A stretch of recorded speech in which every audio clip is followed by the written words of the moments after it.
এক সময় এক গ্রামে দুজন বন্ধু বাস করত।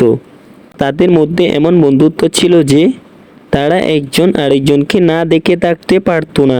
এছাড়া তারা পরস্পরকে অত্যন্ত বিশ্বাস করত। একদিন এক বন্ধু বাণিজ্য করার উদ্দেশ্য নিয়ে কয়েক মাসের জন্য একটা শহরে রওনা দিল। এই সময় তার বন্ধুর দায়িত্বে লোহার সিন্দুকটি রেখে গেল। কয়েক মাস পর শহর থেকে ফিরে আসলো। শহর থেকে ফিরে আসার পর সে তার বন্ধুর কাছ থেকে তার লোহার সিন্দুকটি চাইল, কিন্তু তার বন্ধু বলল সেই সিন্দুকটি পোকামাকড়ে খেয়ে ফেলেছে। কিন্তু সে তার বন্ধুকে কিছু না বলে বাড়িতে ফিরে আসলো। সে তাকে একটা উচিত শিক্ষা দিবে বলে ঠিক করলো এবং উপযুক্ত সময়ের জন্য অপেক্ষা করতে লাগলো।